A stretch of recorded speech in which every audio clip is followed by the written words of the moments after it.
దేశంలో అన్ని చేంజ్ అయ్యాయి. మీ నగలు కూడా చేంజ్ చేయండి. మీ పాత నగకు గ్రాముకి 150 రూపాయలు ఎక్స్ట్రా పొంది కొత్త నగలు తీసుకోండి. అదే తక్కువ తరుగుకు మీ లలితలో మాత్రమే.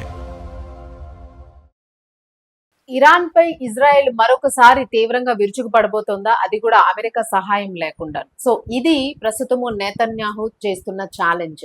ఖచ్చితంగా మాకు అమెరికా అవసరం లేదు, మేమే డైరెక్ట్ గా అటాక్ చేస్తాము ఇరాన్ పైన అని చెప్పి. త్వరలో ఖమేనీ అంత్యక్రియలు ఉన్నాయి. మరి ఆ రోజు ఏమైనా అటాక్ చేస్తారా, దానికి ఏమైనా సన్నద్ధం అవుతోందా ఇజ్రాయెల్? ఇది మనం తెలుసుకుందాము. సో మనతో పాటు సీనియర్ జర్నలిస్ట్ దాము బాలాజీ గారు ఉన్నారు. సార్ నమస్తే సార్. నమస్తే. సో ఈసారి డైరెక్ట్ అటాక్ చేయబోతుంది. డైరెక్ట్ అంటే దాన్ని ఏమైనా ఒక ఛాలెంజ్ లాగా తీసుకుందా ఇజ్రాయెల్? ఎందుకంటే అమెరికా తోక జాడిస్తుంది కదా అటు ఇటు అన్నట్టు. సో ఇప్పుడు ఎట్లా తీసుకోవచ్చు? నిజంగానే ఒకవేళ దాడి జరిగితే మళ్ళీ పరిస్థితి ఎలా ఉండబోతుంది? ఇజ్రాయెల్ ఇప్పటి వరకు ఇరాన్ మీద 2 సార్లు అటాక్ చేసింది. లాస్ట్ ఇయర్ జూన్ లో 12 డే వార్ అంటారు, 12 డే వార్ జరిగింది ఇజ్రాయెల్ కి ఇరాన్ కి మధ్య. ఇజ్రాయెల్ ఇరాన్ లో అటాక్ చేసి సైంటిస్టులని, అక్కడ చాలా మంది స్పై ఏజెంట్లని, మిలిటరీ అధికారులని చంపింది ఎప్పుడు లాస్ట్ ఇయర్. తర్వాత చివరిలో బంకర్ బస్టర్ బాంబులతో అమెరికా కూడా అటాక్ చేసింది. తర్వాత ఆ యుద్ధం ఆగిపోయింది. అయితే మొన్న ఫిబ్రవరిలో అప్పుడు కూడా మనం అర్థం చేసుకోవాల్సింది అంటే అమెరికాకి ఇరాన్కి మధ్య చర్చలు జరుగుతున్న టైంలోనే ఇజ్రాయెల్ అటాక్ చేసింది. తర్వాత అమెరికా యాడ్ అయింది జూన్లో. మళ్ళీ మొన్న ఫిబ్రవరిలో కూడా అమెరికాతో చర్చలు జరుగుతున్న టైంలోనే ఈసారి 2 కలిసి అటాక్ చేశాయి. సెంట్రల్ కమాండ్ ఆధ్వర్యంలో ఇటు ఇజ్రాయెల్ ఇటు అమెరికా జాయింట్ గా ఇరాన్ మీద అటాక్ చేశారు. అప్పుడు కూడా వీళ్ళ సుప్రీం లీడర్ని లేపేశారు.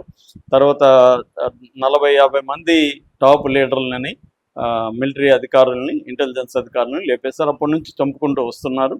అందులో గాయపడిన వ్యక్తి తర్వాత వాళ్ళ కొడుకు, 2వ కొడుకు ఖమేనీ, 2వ కొడుకు ముస్తఫా ఖమేనీ సుప్రీం లీడర్గా ఉంటున్నాడు. బట్ ఆయన కూడా సీరియస్గా గాయపడి ఉన్నాడు. అందుకనే ఆయన వాయిస్ కూడా రాలేదు బయటికి, కనబడడం లేదు, ఫోటో లేదు, ఏమీ లేదు. సో 4 నెలలు గడిచిపోయి ఏప్రిల్ 8న సీజ్ ఫైర్ ప్రకటించారు, కాల్పుల విరమణ. జూన్ 17న MOU మీద సంతకాలు కూడా చేశారు. అయితే ఏంటంటే నెతన్యాహు అమెరికాని తనకు మద్దతుగా ఇరాన్ మీద యుద్ధం చేయించడంలో ఫస్ట్ టైం సక్సెస్ అయ్యాడు. ఇప్పటి వరకు ఇజ్రాయెల్లో అనేక మంది అమెరికాని ఇరాన్ మీద దాడి చేయడానికి పురికొల్పాలని ట్రై చేశారు, కానీ ఇప్పటివరకు ఎవరు సక్సెస్ కాలే. నెతన్యాహు సక్సెస్ అయ్యాడు. ఆ మేరకు నెతన్యాహుకి అక్కడ వెయిట్ పెరిగింది ఇక్కడ ఇజ్రాయెల్లో. తర్వాత ఏమైంది, ఒకటి ఆయిల్ రేట్లు విపరీతంగా పెరిగిపోయినాయి, ప్రపంచ ఆర్థిక సంక్షోభం వచ్చింది. అమెరికాలో కూడా క్రూడ్ ఆయిల్ పెరగడంతో అమెరికాలో కూడా డీజిల్ పెట్రోల్ పెరిగిపోయినాయి, నిత్యావసర వస్తువులు పెరిగిపోయినాయి. మరోవైపు నవంబర్లో అక్కడ senate and house of representatives, Congress అంటే మన పార్లమెంట్ లాగా దాన్ని కాంగ్రెస్ అంటారు. కాంగ్రెస్ లో 2 హౌస్లు ఉంటాయి, senate and house of representative. ఈ రెండింటికి ఎన్నికలు జరుగుతున్నాయి. ఆల్రెడీ సెనేట్ లో అతనికి తక్కువ మెజార్టీ ఉంది ట్రంప్కి. సో ఇప్పుడు కానీ ట్రంప్కి ఆల్రెడీ యుద్ధం పట్ల ప్రజలు వ్యతిరేకంగా ఉన్నారు. దాదాపు 70-80% ప్రజలు వ్యతిరేకంగా ఉన్నారు.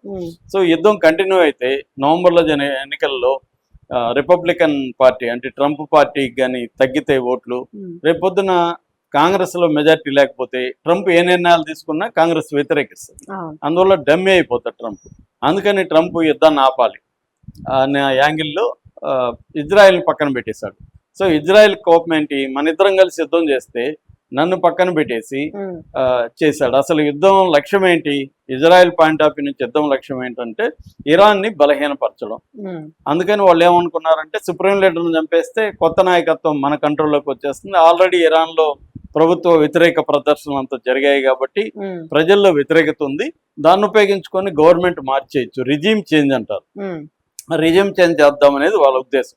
ఒకవేళ రిజీమ్ చేంజ్ కాకపోతే ఇరాన్ని బాగా వీక్ చేసేస్తే ఇరాన్ ఇంక యుద్ధం చేయలేని కండిషన్లకు వెళ్ళిపోవాలి అనేది ఇజ్రాయెల్ ఉద్దేశం. అదేమీ జరగల. ఇజ్రాయెల్ మరింత బలపడింది. కొత్త ఆయుధం వాళ్ళకి హార్ముజ్ జలసంధి రూపంలో దొరికింది. సో మరోపక్క గల్ఫ్ దేశాలని కూడా అటాక్ చేయగలిగింది. ఇరాన్కి నష్టం జరిగినప్పటికీ కూడా ఇరాన్ గట్టిగా దృఢంగా నిలబడగలిగింది. దాంతో ఇప్పుడు ఇజ్రాయెల్ యుద్ధం కంటే ముందు కంటే కూడా ఇరాన్కి ఇప్పుడు ఇంకా మరింత పెరిగింది. తర్వాత యూరప్ అంతా కూడా ఇజ్రాయెల్కి వ్యతిరేకంగా మారిపోయింది. ఒక అమెరికా తప్ప ఇజ్రాయెల్ని ఇవాళ గట్టిగా సపోర్ట్ చేసే దేశాలే లేదు. ఇది నేను చెప్పేది కాదు, జేడి వ్యాన్సే ఓపెన్ గా చెప్పాడు అమెరికన్ వైస్ ప్రెసిడెంట్. సో అలాంటి కండిషన్ అంటే ఇజ్రాయెల్కి బ్యాడ్ నేమ్ వచ్చింది, ఇజ్రాయెల్ నష్టపోయింది, ఇరాన్ నష్టపోయినప్పటికీ గెలిచింది ఇరానే యుద్ధంలో అన్నది వచ్చేసింది. దాంతో ఇప్పుడు నెతన్యాహు ప్రాబ్లం ఏంటంటే నెతన్యాహు కూడా అక్టోబర్లో ఎన్నికలు ఉన్నాయి. ఆల్రెడీ 3 కేసుల్లో అతను ట్రయల్ జరుగుతుంది ముద్దాయిగా. అక్కడ ప్రతిపక్ష నాయకులు మొన్న కూడా ఒక మాజీ సైనిక కమాండర్ కొత్త పార్టీలో చేరి నెతన్యాహుకు వ్యతిరేకంగా పోటీ చేస్తున్నాడు. ఇప్పుడు కూడా నెతన్యాహుది కోయిలేషన్ గవర్నమెంట్. అందువల్ల నెతన్యాహుకి యుద్ధం రావడం అవసరం. ఇరాన్ మీద మళ్ళీ యుద్ధం చేస్తే నెతన్యాహుకి అక్కడ సపోర్ట్ పెరుగుతుంది. ఇప్పుడు ఏంటంటే నెతన్యాహు అమెరికా ఏమో నెతన్యాహుని కంట్రోల్ చేస్తుంది, నెతన్యాహు మాట్లాడలేని పరిస్థితి, నెతన్యాహు వేస్ట్ అన్నట్టుగా ఇజ్రాయెల్లో నెతన్యాహుకి యాంటీ టెండెన్సీ పెరిగింది. దాదాపు 60-70% ప్రజలు నెతన్యాహుని వ్యతిరేకిస్తున్నట్టుగా మొన్న ఒక పోల్లో వచ్చేసింది. దీన్ని రివర్స్ చేయాలంటే నెతన్యాహుకి ఏకైక కర్తవ్యం ఏంటంటే ఇరాన్ మీద అటాక్ చేయడం. ఇప్పుడు ఇరాన్ మీద అటాక్ చేస్తే అమెరికా ఒప్పుకోదు, అమెరికాని క్యార్ చేయకుండా చేయడం. అమెరికా కూడా ఎలా ఉంటదంటే ట్రంప్ ఒక మాట మీద ఉండడు. ఈరోజు ఇరాన్ యుద్ధం చేస్తానంటాడు, రేపొద్దున మళ్ళీ ఇజ్రాయెల్తో కలిసి యుద్ధం చేసినా చేస్తాడు ట్రంప్. అంటే జేడీ వ్యాన్స్ మొన్న ఒక ప్రకటన చేశాడు. అదేంటంటే ఆయిల్ రిజర్వ్స్ అనేవి ప్రతి దేశం ఆయిల్ రిజర్వ్స్ పెట్టుకుంటుంది, స్ట్రాటజిక్ రిజర్వ్స్ అంటారు. ఈ రిజర్వ్స్ పడిపోయినాయి, మళ్ళీ వాటిని రీప్లేనిష్ చేయాలి, మళ్ళీ నింపాలంటే ఆయిల్ రేట్లు తగ్గాలి. అందుకని ఎంఓయూ చేసుకున్నాం, ఆయిల్ రేట్లు తగ్గాయి. ఇప్పుడు $73 పడిపోయినాయి, 110-120 నుంచి $73 పడిపోయింది.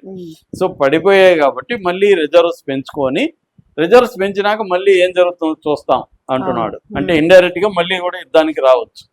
ఇది ఇరాన్కి తెలుసు. ఇరాన్ డే 1 నుంచి కూడా ట్రంప్ని కానీ నెతన్యాహుని కానీ నమ్మట్లేదు, వాళ్ళ పనులలో వాళ్ళుకున్నారు. కాకపోతే ఇప్పుడు ఏంటంటే లెబనాన్ అనేది ఒకటి బలహీనమైన పాయింట్ గా ఇరాన్కి మారింది. ఇంతకు ముందు ఏంటంటే సౌత్ లెబనాన్ లో హిజ్బుల్లా వాళ్ళు ఉంటూ అక్కడ బేస్ చేసుకొని ఇజ్రాయెల్ మీద అటాక్ చేశారు ఇరాన్కి మద్దతుగా. అందువల్ల ఇరాన్ ఒక 40% కెపాసిటీని మాత్రమే ఇజ్రాయెల్ మీద ఉపయోగించింది. ఎందుకంటే ఇరాన్ ఇజ్రాయెల్ని అటాక్ చేయాలంటే అనేక దేశాలను దాటుకొని వెళ్ళాలి, మిసైల్స్ గల్ఫ్ని దాటుకొని వెళ్ళాలి, జోర్డాన్ని దాటుకొని వెళ్ళాలి, సిరియాని దాటుకొని వెళ్ళాలి. ఇవన్నీ దాటుకొని వెళ్ళి అంటే వీటన్ని చోట్ల కూడా డిఫెన్స్ సిస్టమ్స్ ఉన్నాయి, థాడ్, పేట్రియాట్ ఇలాంటి డిఫెన్స్ సిస్టమ్స్ ఉన్నాయి. వీటన్నిటిని దాటుకొని మిసైల్ వెళ్ళి పడాలి. అంటే 100 వేస్తే 3-4 పడతాయి, అంత ఇవి ఉన్నాయి. అంటే 1000 మిసైల్స్ వేస్తే గానీ 100లో అక్కడ పడవు. కానీ హెజ్బుల్లాకి అవసరం లేదు. హెజ్బుల్లాకి ఇజ్రాయెల్కి బార్డర్స్ ఉన్నాయి. Southern Lebanon, northern Israel border ఉంది కాబట్టి హిజ్బుల్లా అక్కడ నుంచి డైరెక్ట్ గా అటాక్ చేయొచ్చు. అందుకని ఇజ్రాయెల్ ఏం చేసిందంటే లెబనాన్ లో ఒక 7% ఆక్యుపై చేసుకుంది, ఇంకొక 20%ని ఖాళీ చేయించింది. సో ఇప్పుడు కొత్తగా లెబనాన్కి ఇజ్రాయెల్కి ఒక ఒప్పందం జరిగింది. ఆ ఒప్పందంలో ఇజ్రాయెల్ ఆక్యుపై చేసుకున్న 7%లో ఉండొచ్చు అని లెబనాన్ ప్రభుత్వం ప్రకటించేసింది. ఇప్పుడు యుద్ధం జరిగితే, ఇరాన్ మీద ఇజ్రాయెల్ యుద్ధం జరిగితే ఇక్కడ లెబనాన్ నుంచి హిజ్బుల్లా ఇజ్రాయెల్ మీద అటాక్ చేయలేదు. ఎందుకంటే ఆ ప్రాంతం ఇప్పుడు వాళ్ళ అధీనంలోకి వెళ్ళిపోయింది, ఇజ్రాయెల్ అధీనంలోకి వెళ్ళిపోయింది. అది ఇప్పుడు ఇరాన్కి కొంత ఇబ్బంది అనమాట. సో ఒక వీక్ పాయింట్ ఇది అర్థం చేసుకొని ఇజ్రాయెల్ ఇరాన్ మీద అటాక్ చేద్దామని ప్లాన్లో ఉంది. అందుకనే అమెరికా సహాయం మాకు అవసరం లేదు, అమెరికా నుంచి డబ్బులు కూడా అవసరం లేదని చెప్తున్నాడు. అవన్నీ పైకి మాట్లాడే మాటలే. అమెరికా సంవత్సరానికి $3 బిలియన్ వార్ ఎక్విప్మెంట్ అన్ని ఇస్తుంది. రెండోది అమెరికాకు కూడా అవసరం ఆయుధాలు అమ్ముకోవడం. ఎందుకంటే ఆయుధ వ్యాపారులు, ఈ ఆర్మ్స్ డీలర్స్ వీళ్ళు, అది బిలియన్ల డాలర్ల వ్యాపారం. యుద్ధం జరిగితేనే వాళ్ళు లాభం. అందుకని వాళ్ళు యుద్ధం జరిగితే వీళ్ళకి సప్లై చేయాలి కదా. సో అందువల్ల వాళ్ళకి ఎలాగో బ్యాక్ డోర్లోనో ఎక్కడి నుంచో వస్తూనే ఉంటాయి. అలాగే డిప్లొమసీలో కూడా ఇజ్రాయెల్కి సపోర్ట్గా డిప్లొమాటిక్ కవర్ అంటారు, ఆ డిప్లొమాటిక్ కవర్ కూడా అమెరికా అందిస్తుంది ఇజ్రాయెల్కి. ఇవన్నీ తెలుసు కాబట్టి ముందు మనం అటాక్ చేసేద్దాం, మనకి ఇక్కడ డొమెస్టిక్ గా మనకి పేరు వస్తుంది, మళ్ళీ మనం గెలవచ్చు, అట్లాగే మన మీద ఉన్న కేసులు కూడా నిలబడవు అనేది నెతన్యాహుకు ఉన్న ప్లాన్ అన్నమాట.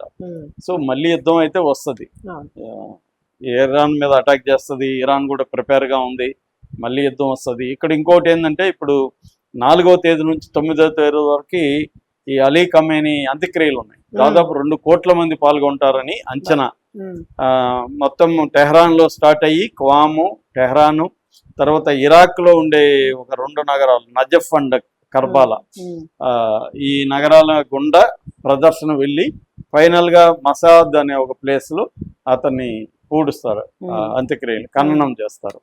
సో 9వ తేదీ దీనికి ప్రపంచ దేశాల్లో చాలా దేశాలను ఆహ్వానించారు, ఇండియాతో సహా. ఇండియా నుంచి కూడా బీహార్ గవర్నరు, తర్వాత ఆమె ఎవరు పవిత్ర మార్గరేటా, ఉమ్, మన foreign affairs joint minister. Minister, state minister, ఆమె వెళ్తుంది. అట్లాగే చైనా, రష్యా ప్రతినిధులు వెళ్తున్నారు, సిరియా, క్యూబా, వెనిజులా, అన్ని దేశాల నుంచి కూడా ఖతారు, almost. ఇలాగ చాలా దేశాల నుంచి వెళ్తున్నారు. ఉమ్, అప్పుడేమన్నా వేస్తుందని, కానీ అప్పుడు వేస్తే మాత్రం అదంతా ఇజ్రాయెల్ high మిగతా securities దేశాల వాళ్ళంతా ఉంటాయేమో కూడా అటాక్ అసలు. చేస్తారు.